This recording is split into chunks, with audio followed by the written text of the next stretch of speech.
Hello, everyone. Welcome to another episode of Draft of the Future. We are live. I am Matt. He is Ryan. And today we're going to talk about what we saw at the combine, and then we'll have a little mock draft fun as well. And if you're in the show, welcome. Feel free to drop some comments. We like talking, responding to things of that sort. But our general itinerary is to just kind of talk about our draft observations as a whole. And we have a couple areas where Ryan and I are uncharacteristically not on the same page. So should present some fun debate. Yeah. All right. So, first thing I want to say really is that I think the biggest losers of this event would be the fans and draft analysts. And the reason for that is because players and agents are kind of learning that there are drills that can really only hurt players.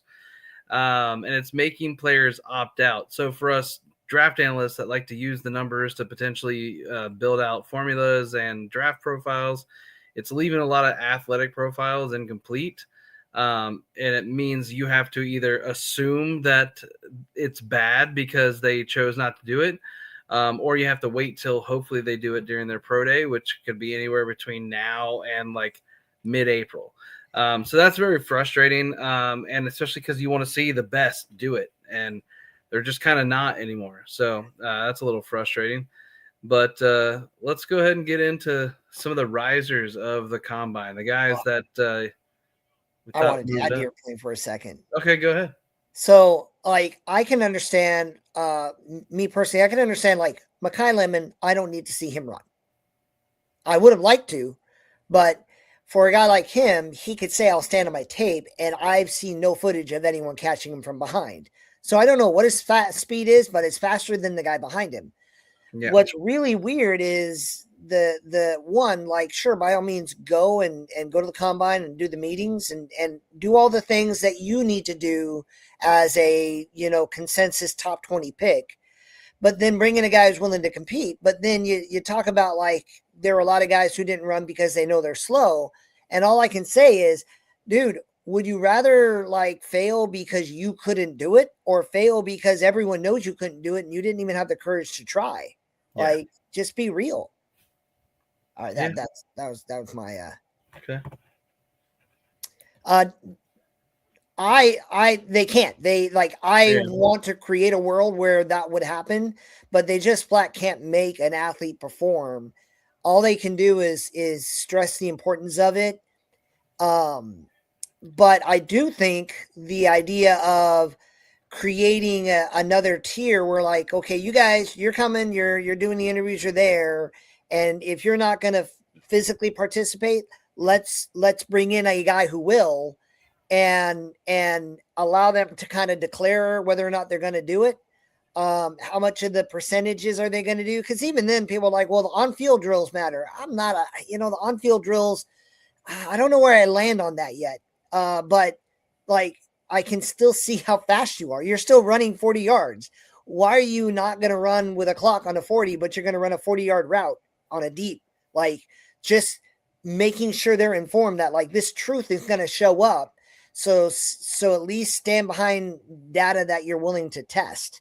yeah. So they can't force you, but they can really encourage it, and I would like to see that. Yeah, so getting right into some of the risers, I'm going to be a little bit of a homer here first and talk about a guy from the school behind me that I talked about on the Cincinnati Unfiltered show just a few minutes ago, and that's Jeff Caldwell from Cincinnati. He was at Lindenwood before Cincinnati, and I really didn't look at his Lindenwood tape. I just looked at the Cincinnati tape, and I didn't see a ton of speed and a ton of athleticism on the Cincy tape. I did see good jump ball skills, great hands, but since he didn't really use him in a way that he was going to be like beating guys down the field a ton, and so I was surprised to see his testing as one of the fastest guys, one of the biggest jumpers, and just like it was just wild, honestly. So it makes me want to go back and look at his tape from Lindenwood and see maybe they used him better there or more like creatively there. But yeah, love Jeff Caldwell. He definitely did well. He he should go in round 4 Yeah, because that's what I said earlier too. there. And there are holes in his game, but that sort of athletic skill has to be tempting. Yep. Next one we're going to cover is Monroe Freeling. We've been talking about him a lot on the show. What he did for himself was he, in a good way, everything people thought about him, he just came and confirmed. All the boxes were checked. I do indeed have long arms. I am indeed very mobile. I have nice fluid hips. I can keep my feet. I can keep my base. So he just kind of came in and checked all those boxes. And now it's going to be interesting because I'm still noting a lot of conflicting data. In terms of people saying like, oh, he should be in the top 10 now. He's OT1 and he might end up OT1, but Yeah. I think that's a little rich. But what people absolutely do in the draft, and no one can convince me otherwise, they will bet on athletic upside without a doubt. They will do that. Bengals, Shamar Stewart.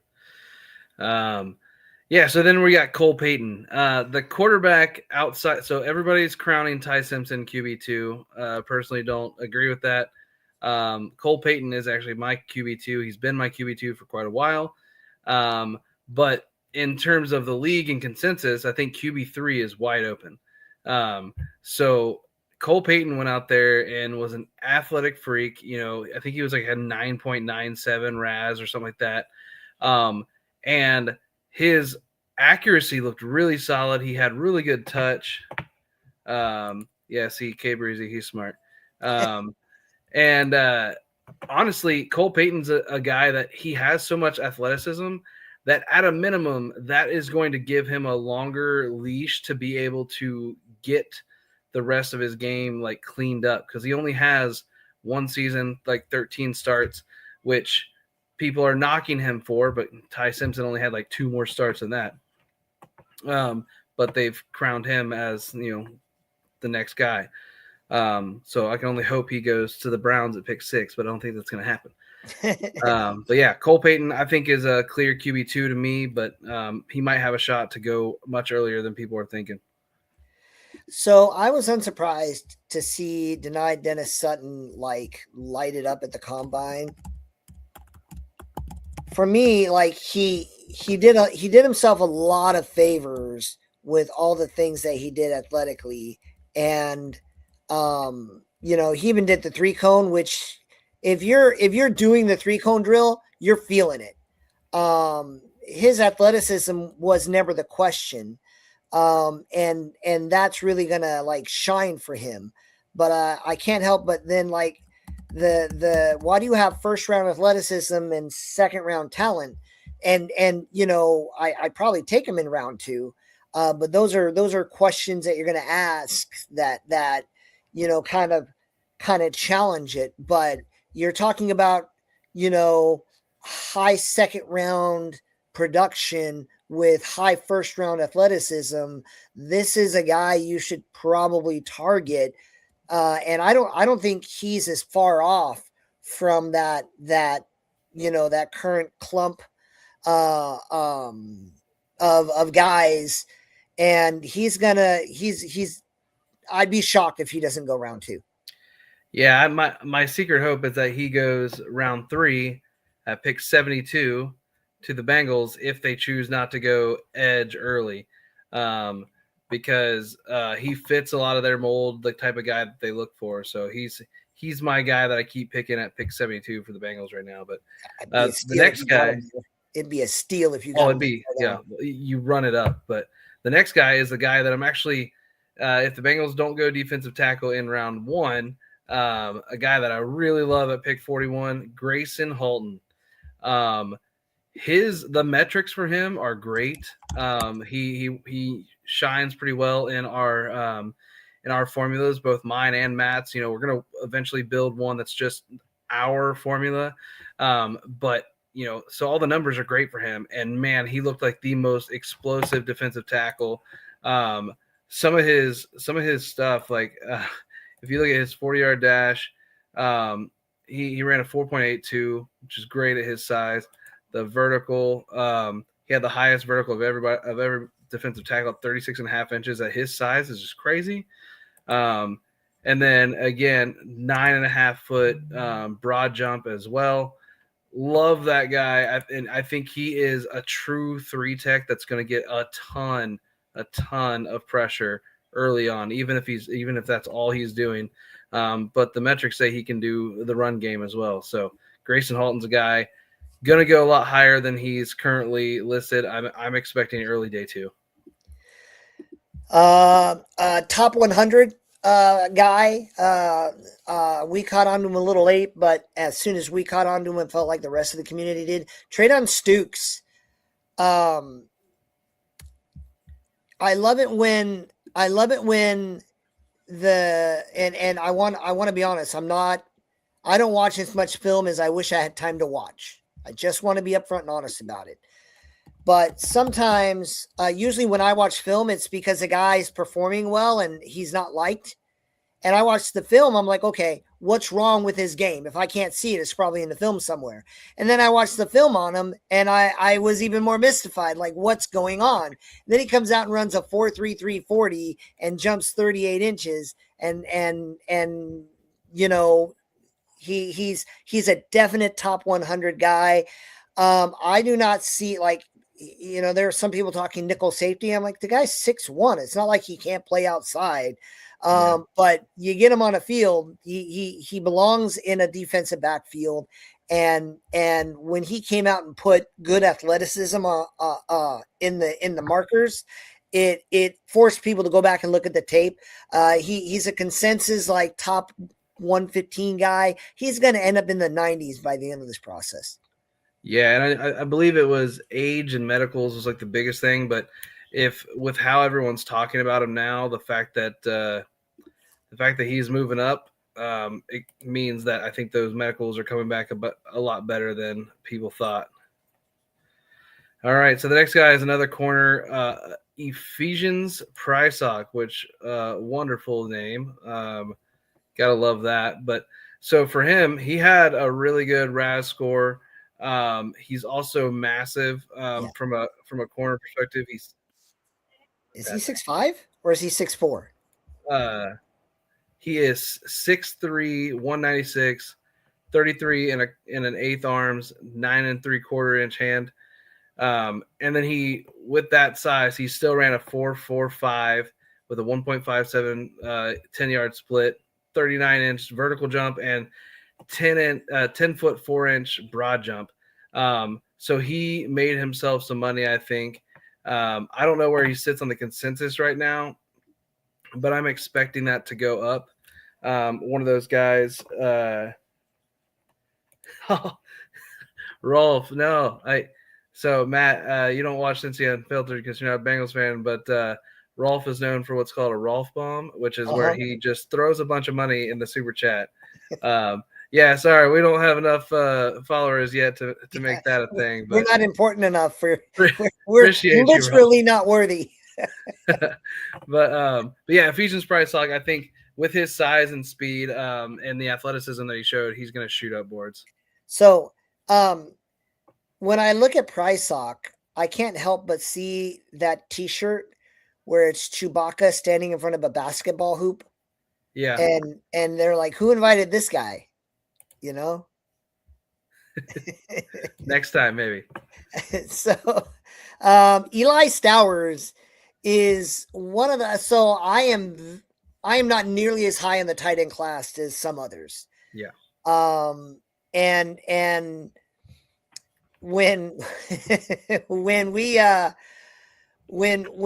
look at these performers, we're very hard on what they're producing, but I am way more impressed with Stowers' athleticism combined with his production than I am with Sadiq. Yep. And look, I get it. Vernon Davis played for the 49ers. It was a legendary workout. And back in those days, I was only watching the draft and listening to people talk on TV. I'm like, oh, he must be good. So my opinions were formed on the opinions of others. So I get it. It was a good performance, but when you look at what Stowers was able to produce on the field, in addition to, you know, just, a 4.6 240 with a 1.59 10-yard split, darn near 120-inch vert. So all of these things, the 1.06 yards per route run kind of gives me a cause for concern, but that's kind of why I'm low in the class as a whole. But that athleticism is amazing, and he still had great production. He was a reliable target, and there were no weird periods where he wasn't at practice or anything of that sort. So Oh, for Stowers, he yeah, had a 2.55 yards per route run. because on my data, yeah, I have that wrong. Yeah, 2.55 was Maybe I'm his career yards. Oh, wow. No, hold on. I'm on the wrong line. So 255 yards per route run, 135 inches on the broad jump, a 159 and a 451 40-yard dash. So Yeah, when I'm looking on the right field, even better. yeah, So you can't ignore that level of value on the field and yeah. not. Breezy, Yeah. Breezy with this. I don't think we're talking late round anymore for Eli Raridan. He's actually a combine winner as well. He had some really, really good numbers. His tape is pretty solid as well. I think we'd be happy to take him in the 4th round. Honestly, at this point, that might be the sweet spot for him.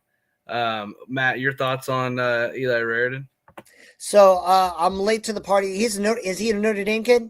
Yep, and I mean, when in doubt, take a tight end from Notre Dame. Yeah, well coached, efficient in his games, reliable. A lot of people are really high on CJ Carr next year. I'm not there. I'm not there yet. I think that bus was engined by Jeremiah Love. So that kind of hurt his stock. And you think about Delp for Georgia, and Zachariah Branch. You're like, why are they only running 5 yards? And I'm like, the quarterback can't throw 6. Like, what do you want him to do? So I think he's going to have a better pro career because he's not going to have a true freshman trying to figure out his game. Yeah. Yeah. So yeah, Mike Washington's a guy. The next guy, Mike Washington Jr., running back, out of Arkansas. Man, 6'1", 223 pounds, 33 and 5/8 inch arms. You're expecting a guy that size. Oh, he's not going to run that great. And all he did is go out there and run the fastest combine of all the running backs with a 4.33. And one of my favorite moments from the combine was when I got a message from Matt saying, "Hey, do you know what happened to the running back Mike Washington? Because he was crying." And come to find out, the reason he was crying is it was just he was overwhelmed at the fact that he hit the number 4.33 because of all the work he had been putting in to get to that point. And the reason we do interviews with players and we cover the draft like that is because it is such a cool thing to see these guys work their tails off and to see like their dreams come to fruition. And so for him to get overwhelmed with emotion like that, because like his hard work had paid off, I just love to see that. So he's a guy that absolutely I think is probably going to end up being my running back too, which he was already pretty high in my running back list. But 6'1", 223 with 4.33 speed and hits like a truck. I would love to have that on my team. And a 123 broad jump. On a brief tangent, so I will say I was very happy to see a lot of running backs do the broad jump. When I did my data study on running backs, if you get 120 or better in the broad jump, that good running backs hit that mark, like Hall of Fame running backs hit that mark.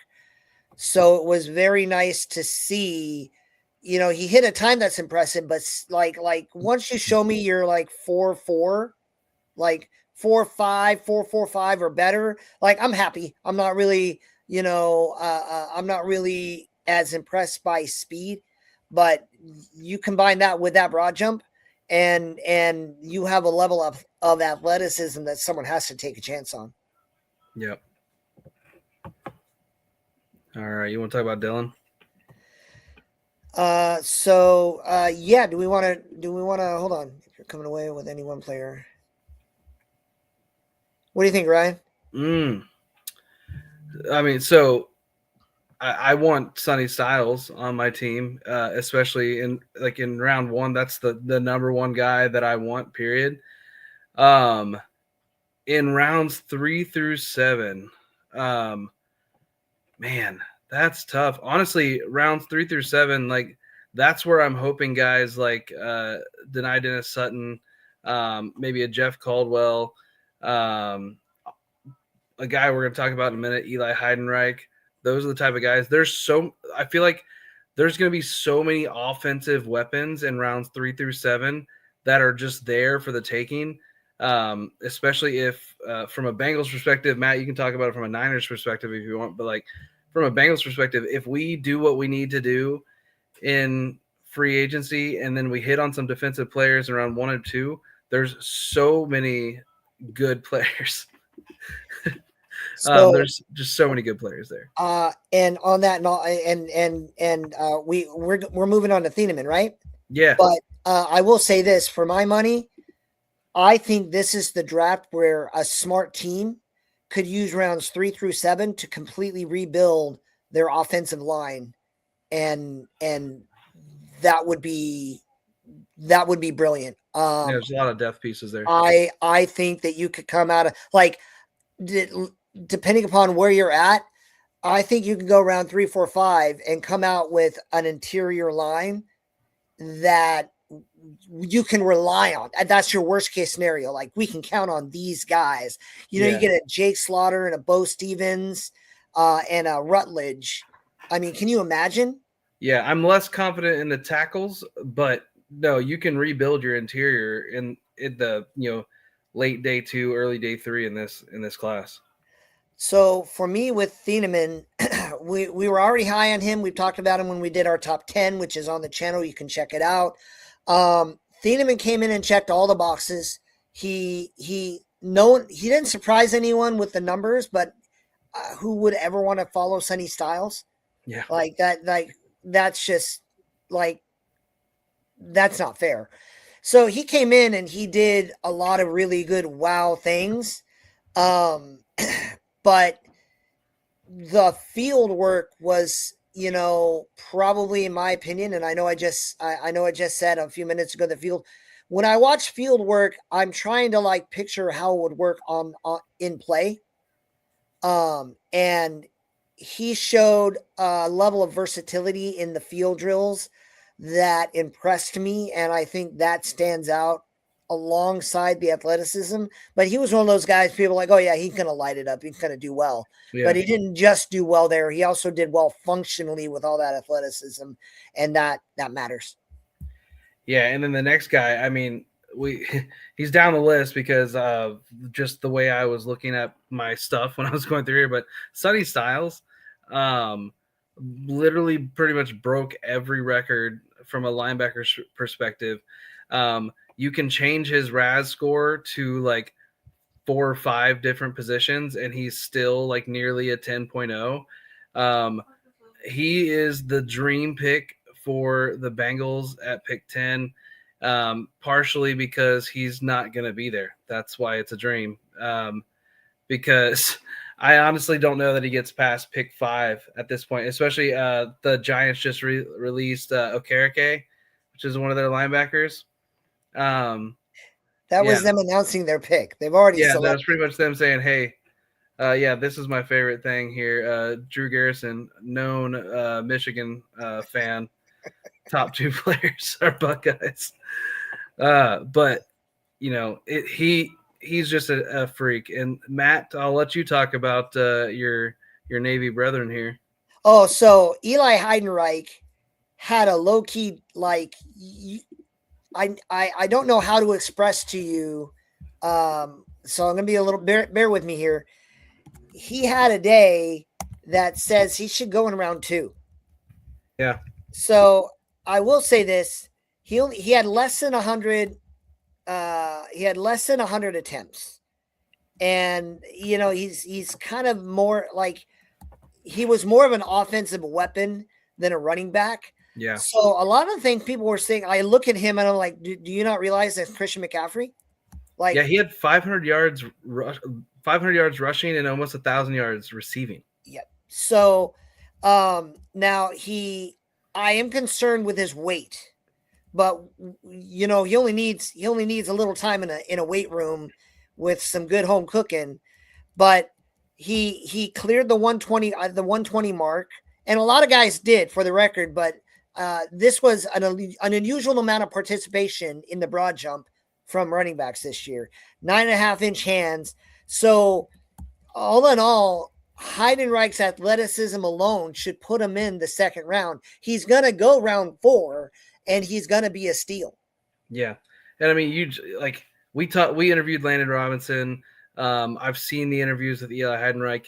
Those Navy guys are going to be like instant locker room, like just improve the leadership and the accountability in that locker room. So that's huge. Next, we got a wide receiver, another target for my Bengals, Brennan Thompson, wide receiver out of Mississippi State.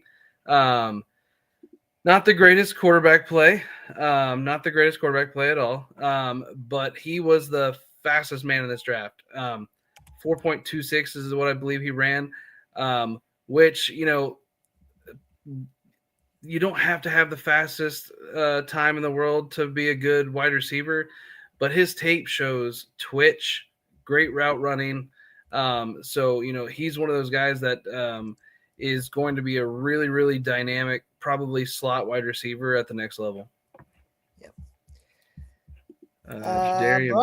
Bryce Lance. I got to call out PFF.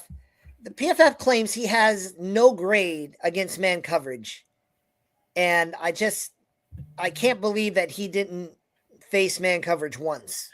I've tried to find it. I tried to look it up wherever I could, but no luck. But that's kind of like he's a well kept secret. I'm glad that the Bisons are in the they've leveled up.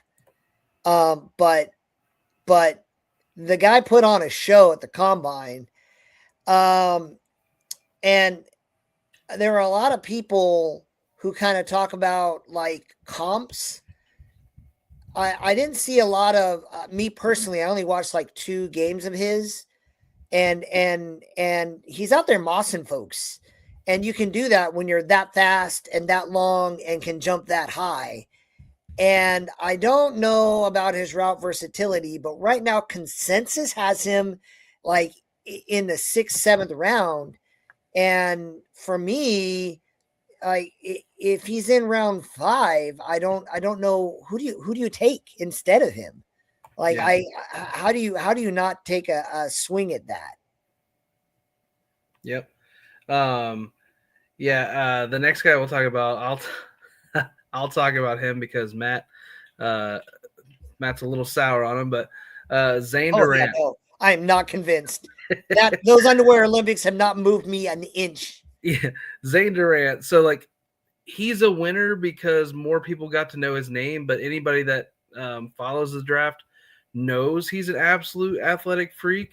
My problem with him, and I think Matt's problem with him too, is the production's not there. He's a guy that he's a defensive tackle, Shamar Stewart. He like runs all over the field like like a maniac with his hair on fire, but never does anything. Like he never follows through on any sacks.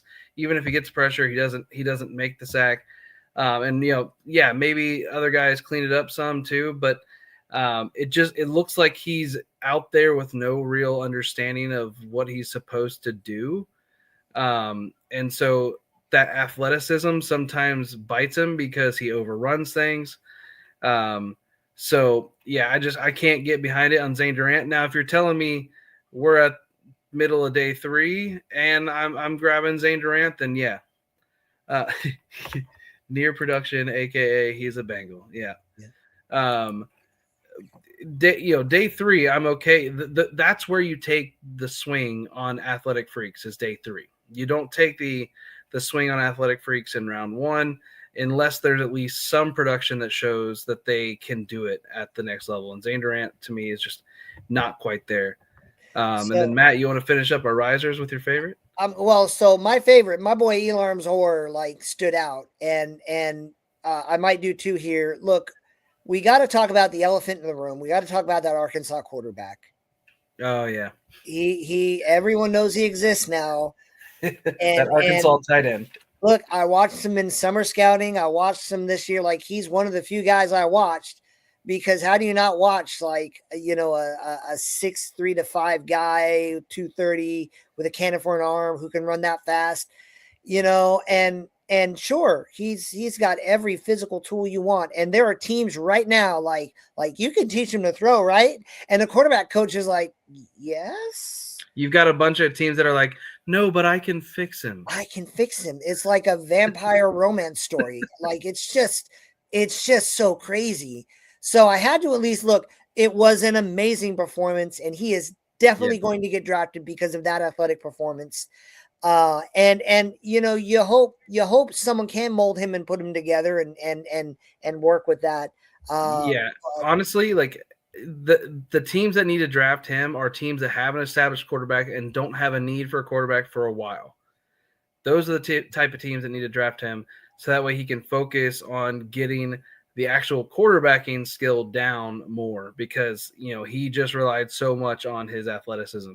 If I were the Cardinals, I would have kept Kyler Murray and drafted this dude in like round 3. And you're paying him anyway. Let Kyler Murray go out there and play.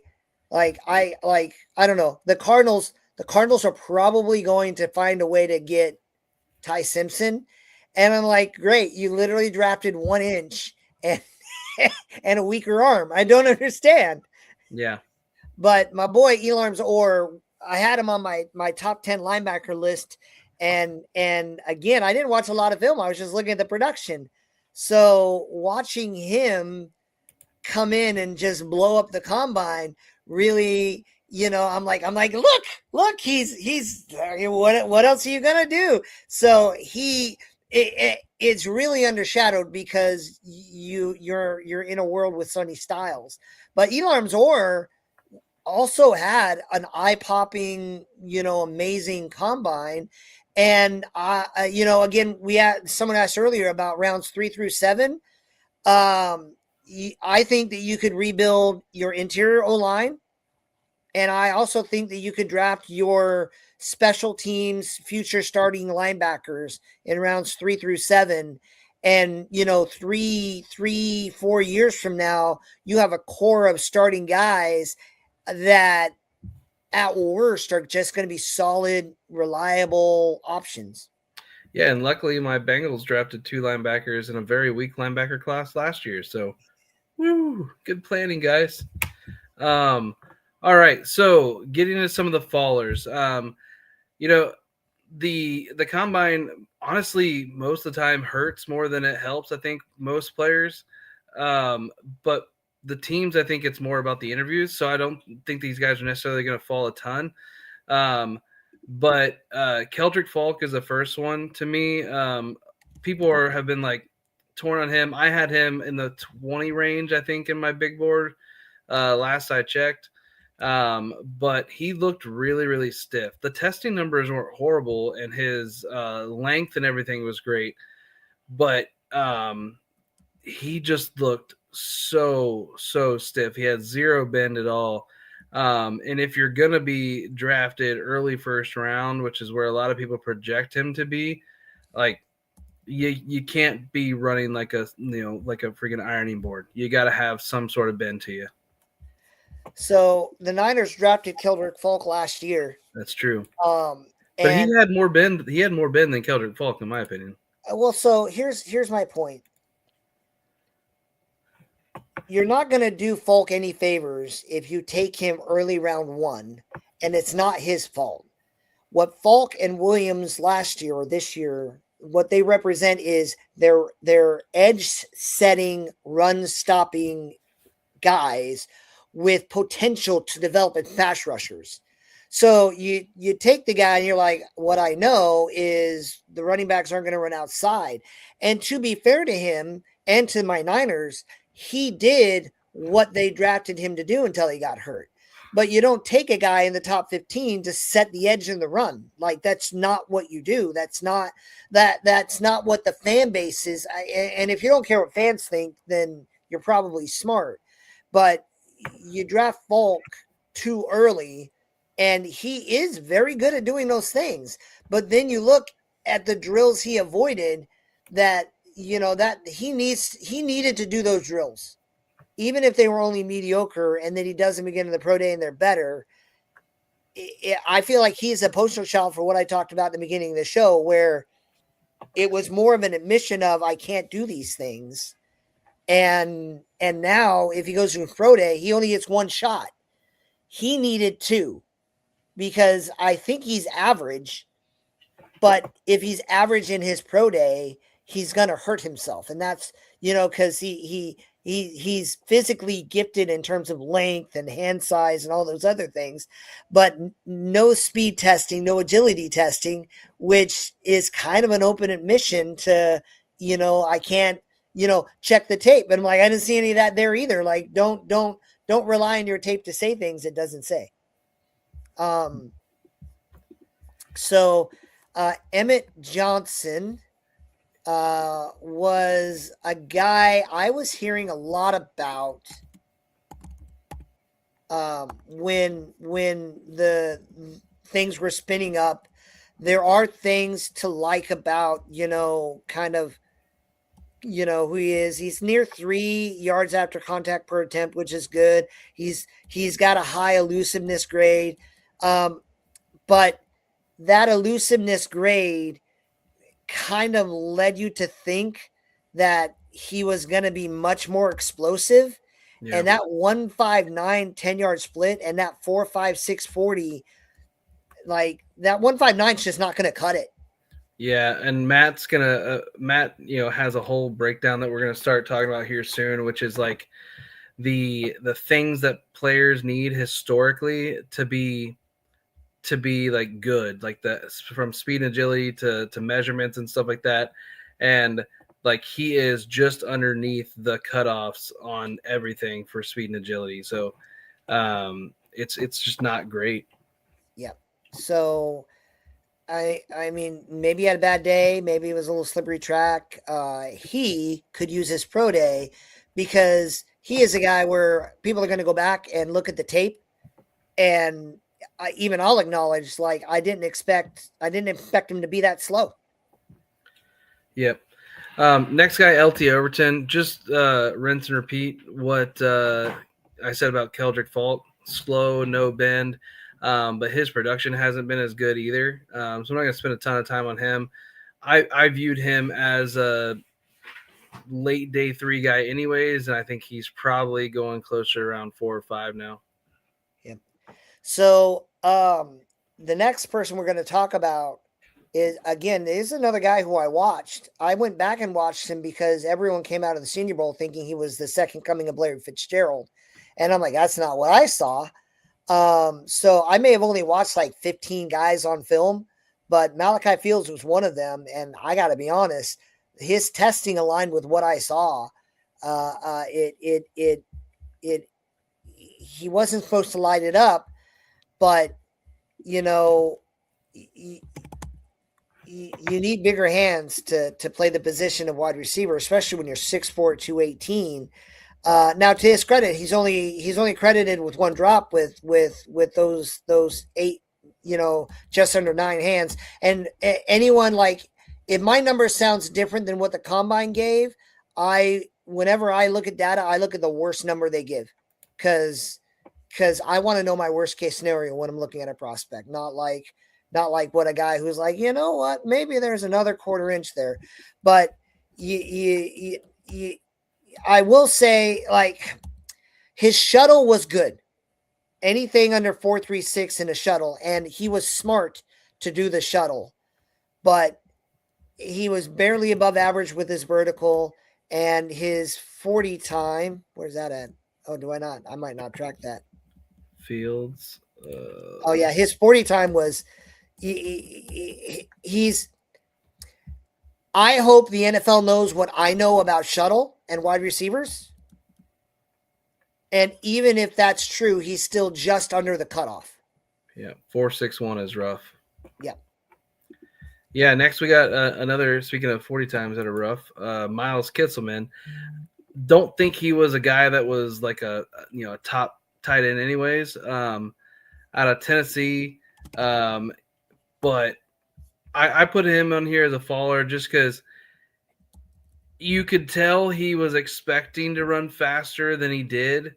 And like there was this kind of like viral moment where he just was so frustrated. He was like, "Are you freaking kidding me?" Because he, on his first 40, he ran a 4.9, and then he ran a 4.94 on his second, and you could just tell he was like so heartbroken. So that speed is just going to be rough. Like you're looking probably round 7, maybe UDFA now for him. Yeah. Spencer Fano, I was like, the short arm thing came out like the day before, mm-hmm. and then he measured. But first off, if I'm gonna do a sequel to The Princess Bride, I would cast him immediately for Fezzik. Because he's so adorable. He's so adorable, and he's so big and cuddly. I just can't quit him on that side. When we say he fell, he's probably not. So he fell because he's not a tackle, but he's gonna be lights out on the interior. And I think teams are just gonna plug him in the interior of the line, and he's still gonna be. I think he should still be a first-round guy as an interior lineman who can have some emergency tackle availability, maybe on the right side where that athleticism will help him a little bit more. But the arm length is I don't know. People are trying to forgive arm length. It would be unfair to him, who could shine in a zone-based system as an interior lineman. So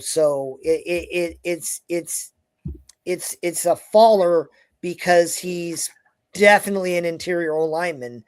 Yeah, he still goes round 1 almost certainly, in my opinion, but not top 10 anymore. Yeah. And then we got Avery Smith. Avery Smith was probably like a sleeper from Toledo corner.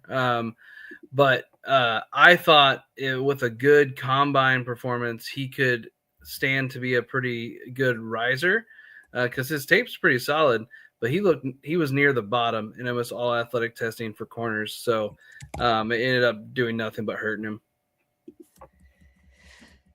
So this one breaks my heart because I want so badly to root for this guy. Coming into the season, I had him in my top 10 as a linebacker, but you can be 5'11", but you can't be 5'11" with a bad 3-cone and tiny hands, and he's probably going to do well speed wise, but you follow these poor performances in the field drills up. These poor athletic testing, like the 3-cone and your measurements, and then you come out and your field drills aren't the cleanest. Yeah. I want to root for the guy, but the combine didn't do him any favors. Yep. And then the last faller is I put free agent safeties, which is actually a great thing for Bengals fans. And the reason I put free agent safeties is because, holy crap, this safety class is insane. So many guys from the safety side of things just tested out of this world. You have Lorenzo Styles Jr., Robert Spears Jennings, Traden Stukes, like we already talked about, who might not be a safety. And then Thieneman, Kilgore, there's all these guys. But yeah, so free agent safeties might not get the dollar amount that you're looking for because teams are just going to go to the draft if they can't do it. Matt, you want to answer this question? So I will say my research when I say my research, I looked at every starting player for every team at every position, and I looked at their measurables and I compared it against, Gridiron Grading puts out things that they say are key metrics, and I will say different positions have different key metrics. So we might have to do a whole show, but one thing I will say is agents know, because I think the shuttle is the most predictive thing for wide receivers. And that's why none of them are doing the shuttle except the guys that are not they're doing the shuttle because Malachi Fields did the shuttle because he knew that was a thing that said, I am worthy of being drafted. I am a good receiver. I can separate. The broad jump has indicated that it's telling for running backs. It's why edge players won't do the 3-cone if they don't have bend. Right. The 3-cone is a big, for me anyway. Like I want to see your 3-cone drill when you're an edge rusher. So those are very key, like athletic tests, not just, body size, arm length, that kind of thing. But if you're talking sheer athletic tests, those are drills that have proven to have some degree of correlation. And if you are someone who is in that area, because I just pretend to be a data analyst. There's an actual correlation formula that I don't know because I'm an idiot.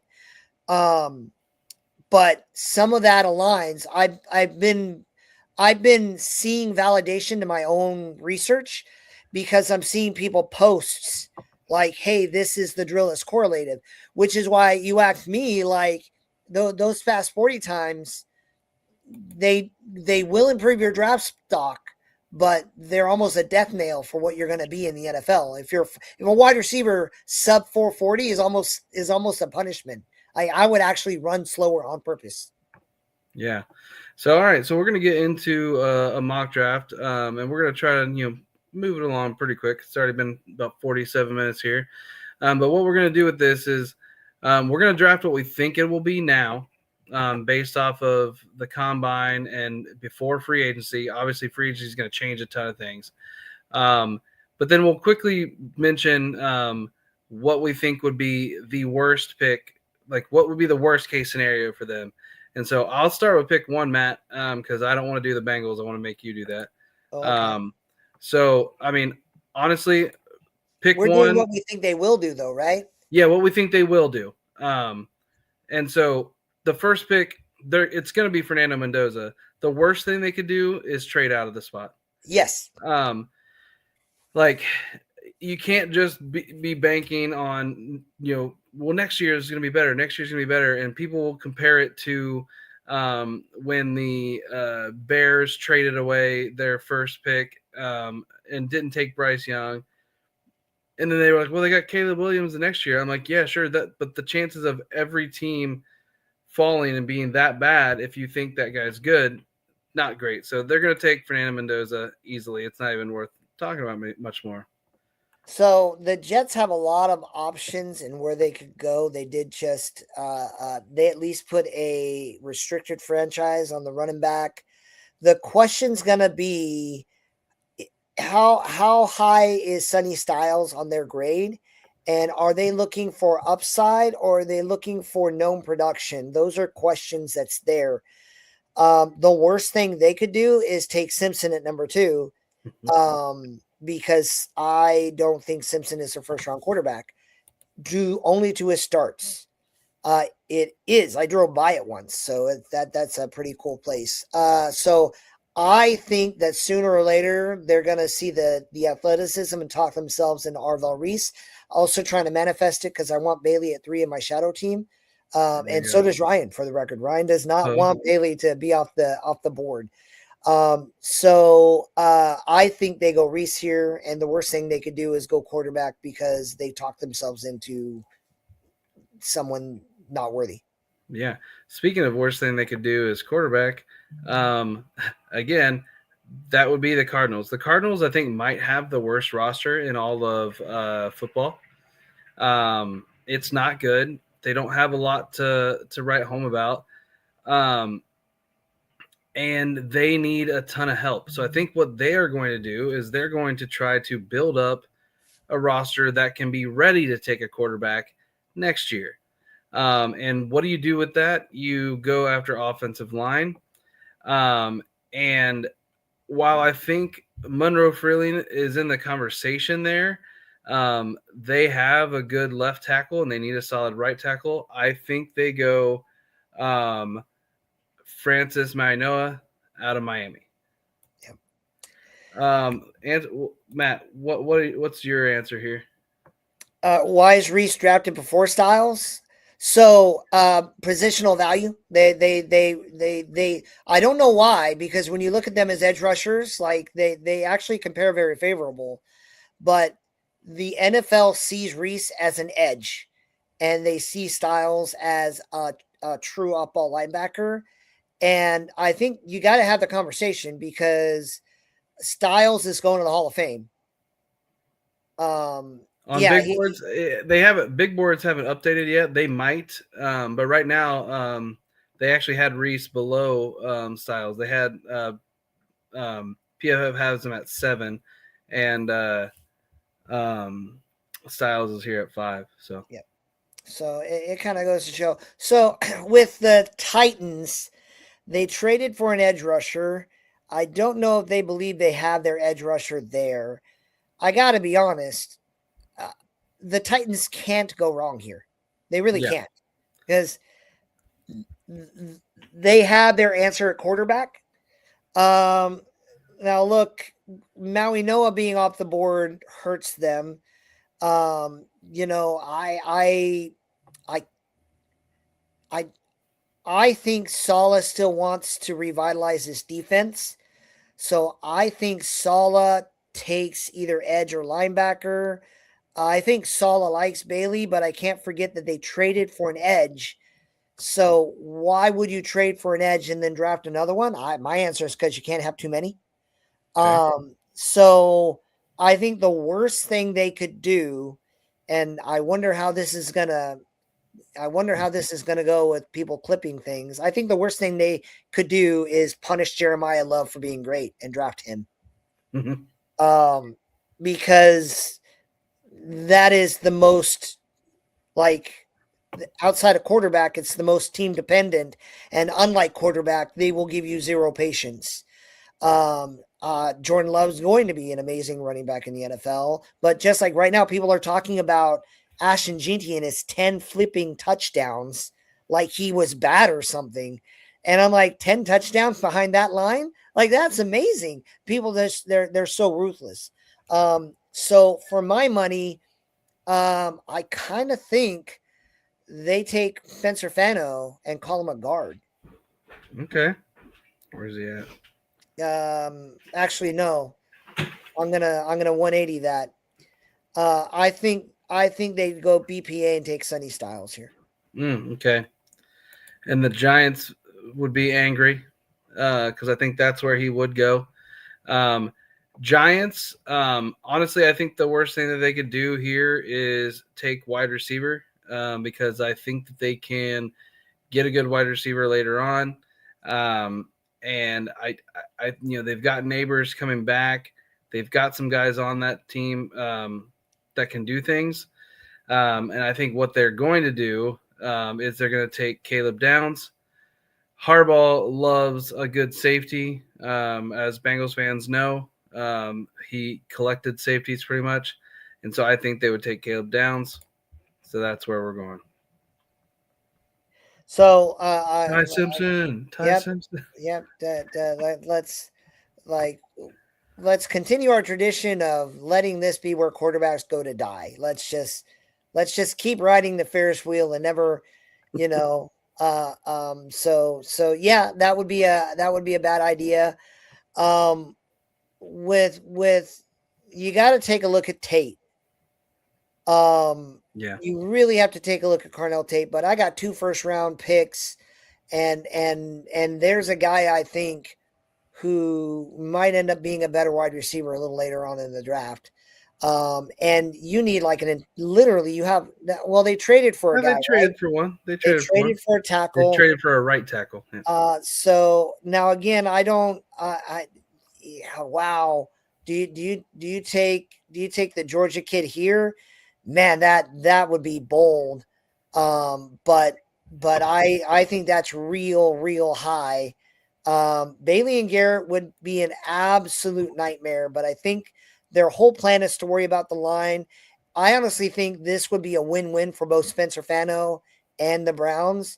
You have a diverse a lineman with diversity who you can literally just plug him somewhere. As he said, there are 5 spots. I'll take one. Yeah. And the only shame would be he'd be going to Cleveland. But I'm hoping for so many reasons that Cleveland turns it around. And I think Spencer Fano would be the best possible pick at this position. Really, I think that. All right, let's go with that. That's a good one for the Bengals here. So I'm not even going to waste much time for what they are going to do. It's going to be David Bailey in this case. They need edge help. The worst thing they could do is you see that need where it says tight end. Kenyon Sadiq would be the worst possible thing they could do. I know people love Kenyon Sadiq. I'm much lower on him. And don't get me wrong, I don't think that he's awful. But he's definitely not worth a top 10 pick. I don't have him as a first round pick. So David Bailey is going to be the guy. Yep. They are also a Sonny Styles or a Caleb Downs landing spot as well. Yep. So a lot of people are connecting the Saints to Jeremiah Love. I would not be shocked. I wouldn't. I wouldn't be shocked if they took Jeremiah Love. You got to take a hard look at Carnell Tate. I wouldn't be shocked if they looked at Kenyon Sadiq, although that would be a mistake on their part. And I don't think this is too high for the Penn State kid.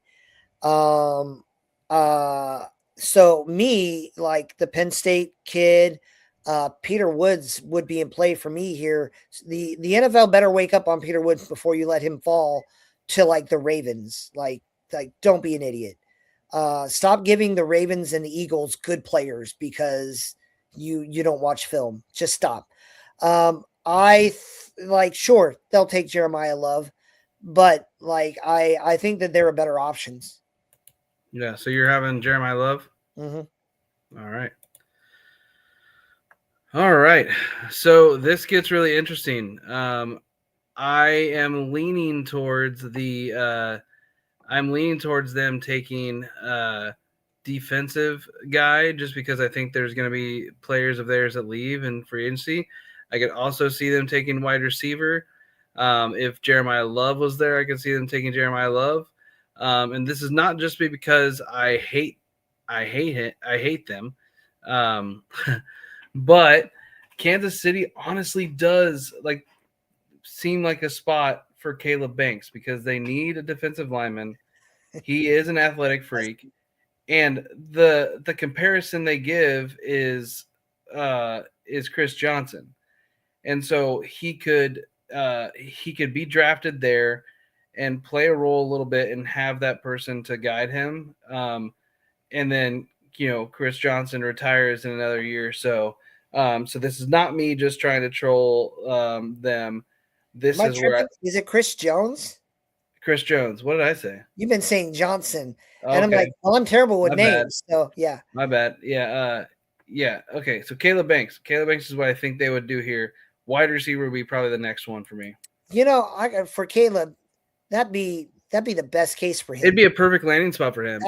Again, I don't want players to fail, but I just don't want him on the Bengals. Because he's going to get on that field and talk the way he's been talking, and like 5 Hall of Famers are going to no, dude, just no. Yeah.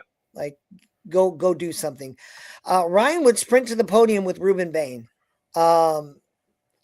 I think I I I think that Ruben Bain is going to be a brilliant case study for production over traits, where Stewart was a case study for traits over production.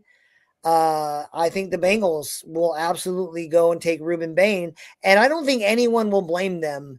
I just can't roll with sub 31-inch arms. Not me. Do I take him early? Like four different GMs in an interview series all said you don't take outliers in round one, and Ruben Bain is an outlier with that arm length, and anyone pretending that arm length doesn't matter can't say that while listening to people like point and chuckle. Like the left tackle for the Patriots had like a good season, but he got owned in the Super Bowl, and that's all anyone talks about.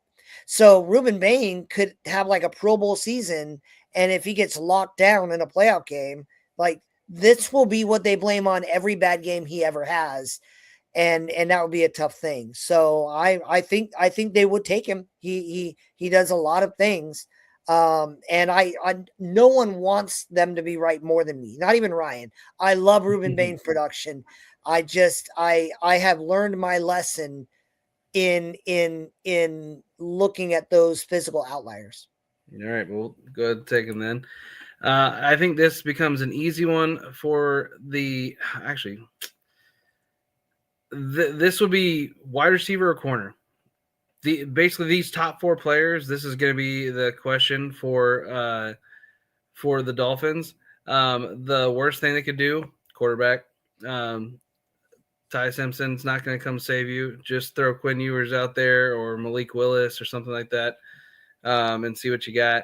But I think in this case, with them moving on from Tyreek Hill, they've got Jalen Waddle. I think they're probably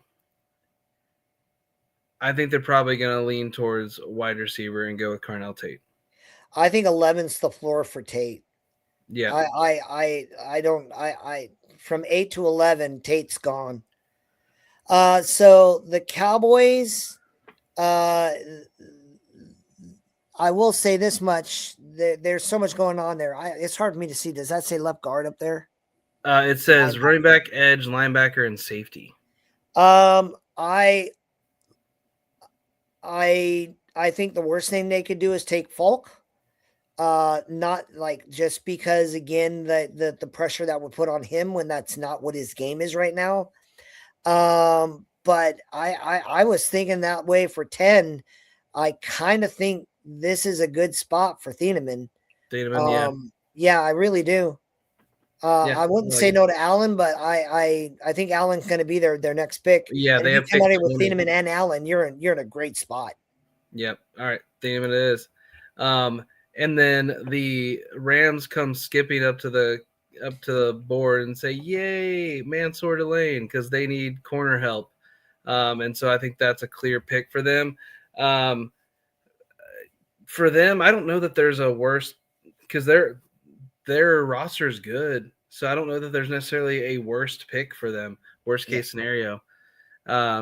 Maybe taking Ty Simpson here. Because they could probably get him later on, and they could probably get there's a bunch of other guys that they can sit for a year. That would be good, but I'm going to take Mansour Delane easily. Yep. So the Ravens, there's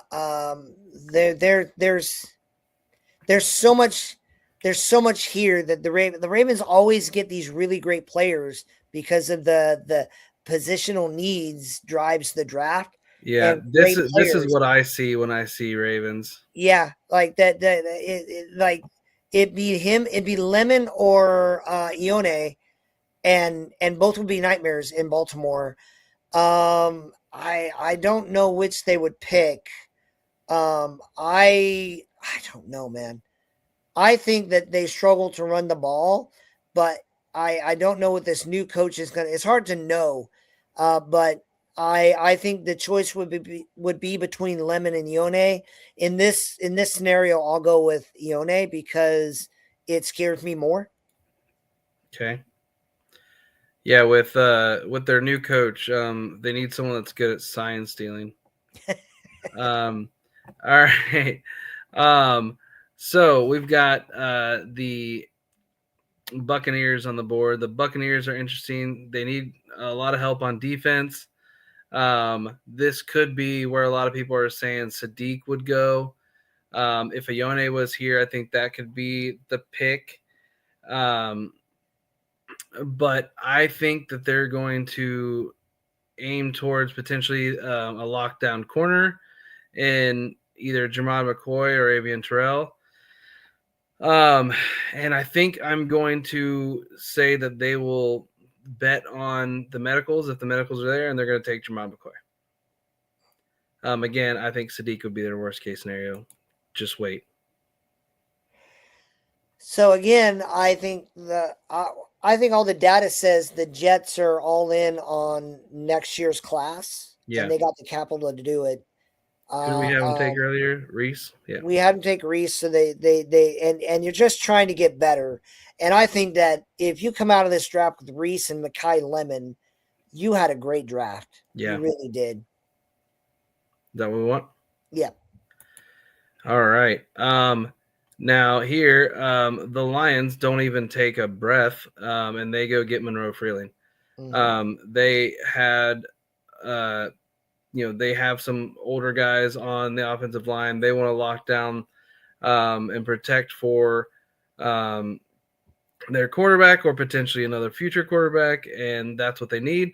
So they're going to go Monroe Freeling. I think, honestly, I think what the worst thing they could do here would be Keldrick Falk. I could see Akeem Messidor potentially being a fit there as well, but Freeling I think is going to be the safe pick for them. So was that DB? That running back, defensive back, and center is what it says for them. So I just think Colton Hood's the better corner. A lot of people are Avion Terrell fans. I think you keep scouting his brother and not him. That's how I feel. But I could be wrong. So this is not a drill where they draft who I think they should. It's a drill where they draft who I think they will. And I have to acknowledge most people are higher on Terrell than I am. So sure, give the Vikings Terrell. All right. Now with here, I think, I think this is probably where they go. I don't think they're going to go back-to-back wide receiver picks because they had first-round wide receiver last year. You could potentially go like a run-stuffing defensive lineman like Cade McDonald here. Peter Woods is still there. That's a guy you could see going there for sure. But I think they're going to go with a linebacker, and I think they're going to take C.J. Allen, which will then make the Cowboys angry. But I think that's what they're going to do. I could honestly see the Cowboys trading up for a linebacker. Yeah. But the Cowboys still win. Now this is a spot where now you got a cornucopia of options. Messidor is my top guy, the top guy. So I say they go Messidor here, but Falk would make sense here in this spot. TJ Parker would make sense. I'm on the same boat with Howell that I was with Bain. They are outliers, and you don't take outliers in round one. So I think Messidor is an easy answer there. And yeah, he's an older guy, but they're in a win now frame, and you bring in a guy who's got the experience and the motor to complement what they're doing. I think it's a win-win for the Cowboys there. Yeah, honestly, so that makes sense. This would be an interesting one if teams thought the Steelers are going to take quarterback. This would be a spot where I think a team could jump up and the Cowboys could drop down and get some more. Yep. And then there's there are a couple other options there. Like I don't think you can rule out Anthony Hill Jr. Yeah, as an option there. That's true, especially the Texas roots. So, yeah, Tyson will be fun with T-Mac. But I actually think that's what the Steelers are going to do. I think the Steelers are going to take Jordan Tyson. They are probably rolling back with Aaron Rodgers this year, or even Will Howard, but most likely it's going to be Aaron Rodgers, and they're going to give him another weapon because when what's his name, blanking, when their top wide receiver, Metcalf? yeah, DK Metcalf was out last year. It was sad. They had no one to do anything with. So Jordan Tyson, worst thing they could do here, which I think they should do, is Ty Simpson. I would love for them to do that because I could laugh at them, but that would be the worst thing to do. So defensive line here, I just like it's driving me nuts that Peter Woods is still on the board, and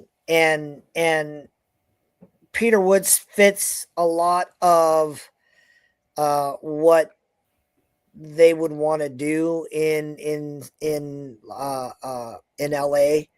I think it's too early. Like I'm really high on Emmanuel Pregnon, and I would not count him out in this area. Caleb Lomu, you can put him in at a guard and hope he develops. But I just can't see Peter Woods falling much farther. Although Okay. I hope he does for my shadow team. I'd love it. There you go, Peter Woods. And I think honestly, this is another easy pick because of Dallas Goedert is looking like he's leaving, and AJ Brown is potentially leaving. So they are going to want another weapon, and I think Kenyon Sadiq makes sense, even though I don't think it's a good idea. I think that makes sense for them, and especially with a quarterback that likes to target that tight end. Yeah. So Kenyon Sadiq is going to be a good fit there. So the Browns, they could absolutely go with Caleb Lomu. I'm not as high on him as others. I love the Arizona State kid here myself, but if you want a weapon, I think that Denzel Boston is the answer to the test for the Browns in that sense. Makes sense too. And look, the Arizona kid, the ASU kid might still be there in your next pick. Yeah. So I think that the Bears want defensive linemen. They want a defensive tackle. I'm not sure that they would take Lee Hunter. He's pretty strictly a nose. Cade McDonald, same thing. Makes a ton of sense. I could see Emmanuel McNeil-Warren going there. I could also see Anthony Hill potentially going there as well, which I know he's a little further down right here. I think they're gonna go with Emmanuel McNeil-Warren. So I need the Bills to take KC Concepcion. Let that guy drop footballs from Josh Allen and not Brock Purdy. I need that. I don't know if that's what's going to happen. They're going to take a wide receiver. They're going to take a wide receiver. Yeah, and yeah, I mean, he's like the one that's consensus right now. Yeah, so I must give credit where it's due. That gauntlet drill looked good, but I'm like, sure, because I don't think you have a problem running down the middle of the field catching footballs when no one's going to light you the hell up.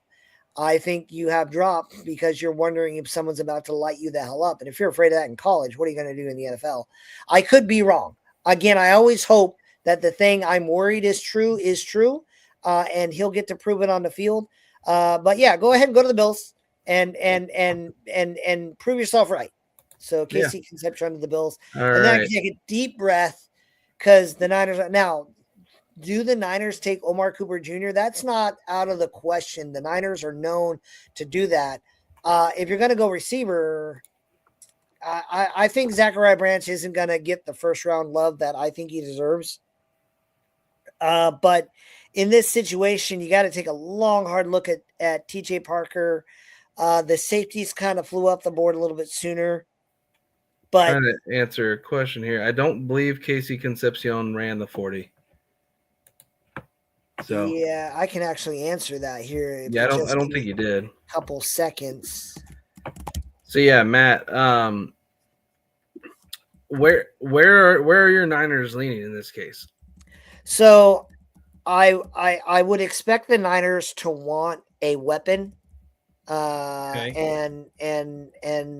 and Omar Cooper Jr. is in play. I just don't know that it's going to go the way they want. He didn't run a 40. Just to answer that Okay, question. that's what I thought. I would not be shocked to see Omar Cooper Jr. Yeah, that's kind of where I was leaning initially. Yeah, with the 49ers, that wide receiver.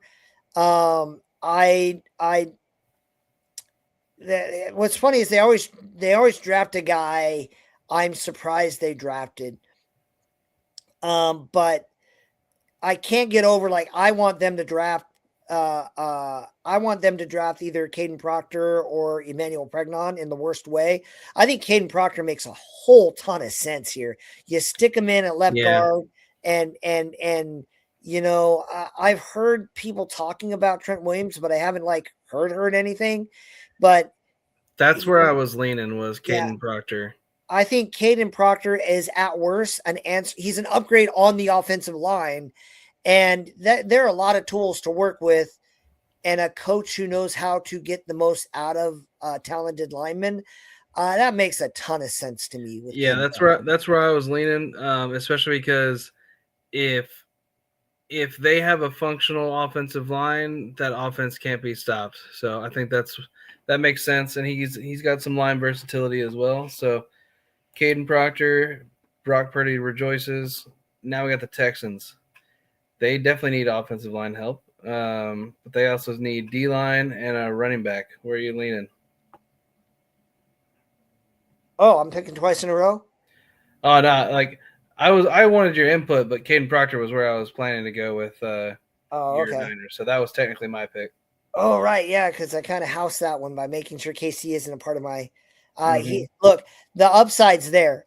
So with the Texans being on the clock, they're very clearly doing things that say they believe in their line. I don't know if they believe in everyone they currently have in the building. This is a good spot. Again, Lomu is higher on the consensus, and we don't have a lot of data on him at the moment. I love Pregnon. I think they're definitely gonna go. Like McDonald's not off the table, Hunter's not off the table. Those are some options, but you can't keep beating up CJ Stroud and then being mad at CJ Stroud. You can't punch a guy and be like, why can't you take a punch? So I don't know, Ryan, Lomu or Proctor? You mean Pregnon? Pregnon. Lomu or Pregnon? Miller is on a lot of boards. People like Miller. I'm not. I like the ASU kid too. Yeah, I think Pregnon. Yep, that would be a large help. And this would be an interesting one. I'm between. This all depends on how much they trust what Matt Stafford's going to do. Because I think they have to do an extension for him this year. Mm-hmm. So do they think this is his last year? Because if they think this is his last year, they have a second first-round pick that makes sense to go Ty Simpson here. I think Ty Simpson, this is his floor. Yeah, and so I think that's where I'm going to go. What I would actually do would be offensive line. But I think Ty Simpson is going to be I don't see him going below this pick because it just makes too much sense to let him sit a year behind a really good quarterback. Even if he waits 2 or 3 years, having that contract, the same way the Packers handle Jordan Love. Yep. And it's your second pick, so no one's going to compare.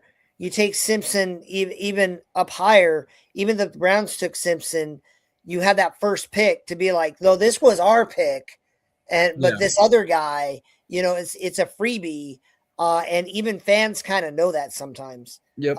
And I think that would be a win-win for him, and I'd be happy because he, I don't know, that guy knows how to develop quarterbacks, so we'll see. Yep.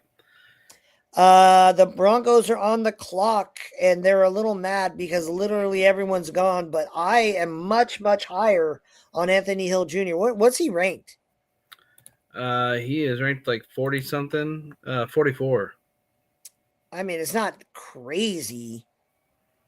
All right, let me see what's going on here. Because if you try to marry, if you try to marry, production with positional need, there just isn't a lot out there for the Broncos. I have a first round grade on Anthony Hill Jr. I don't know what anyone else has there, but if you're talking about like it's way too rich for a center, way too rich for a tight end, way too rich for a running back. Yeah, that's what those are, right? Yep. And you're not so good a team that you can ignore other things. Although I don't, because Broncos do they run a 4-man front or a 3-man front? I think they run a 4-man. I couldn't tell you off the top of my head, honestly. Yeah, there are a lot of good options, but not at positional needs. I can't.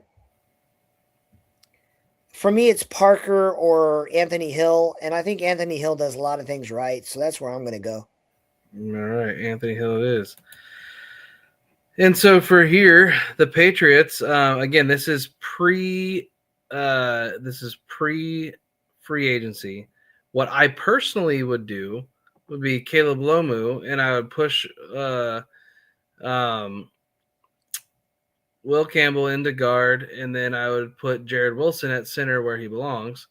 That's what I would personally do, but I don't think they're going to do that. The way they talked about him, we're not moving him, like pretty adamant. I think they're going to go edge here. They are a potential landing spot for Trey Hendrickson, I think, too. But I think this is where Keldrick Falk goes. High floor, going to be able to stop the run and give you some good push, hopefully. But that's where Keldrick Falk goes for me. And I think he would be a good odd man front defensive end. Yep. So we got the Seahawks here with a whole lot of really attractive options. What do we got at corner? I think we kind of tapped out on corner. Feels like, well, Colton Hood's there. Brandon Cisse. Colton Cisse. Well, see, I love Colton Hood. So let's break my own heart to get Colton Hood the first round money he deserves. Okay. That's more because of what I think of Colton Hood. Then I'd rather Cisse go because then he'll bust. But yeah.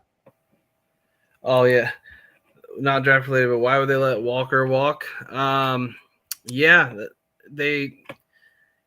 it's a lot of money to pay a running back, I guess. But I mean, he was a huge part of that season. So, your thoughts on that, Matt? I'm not convinced they're actually letting him walk. I think they're letting him shop. Yeah. I think they're letting him test the market. Now, look, if someone offers him $15 million a year, they'll let him walk. Yeah, it's possible. It's possible he's going out there with the understanding of like, hey, if you bring us anything and we can match it, we'll match it. Yeah, I think I think he's worth 12 to 14 a year. The franchise tag, someone got franchise tags. It's like 14 and a half a year, right? Yeah. That was Breece Hall. Yeah. So, why do that when you're a bad team with the Jets? You put 14 million into a running back. That seems wild. See that I got to be honest. I can't really understand what the Jets are doing philosophically, because if you're going to blow it up, blow it all up. Yeah. Maybe they tagged him. It's a transition tag, which leans more toward trading. Yeah. Because if someone makes him an offer and the Jets say, I can't match it, that team has to give up 2 ones. And no, that's not a thing.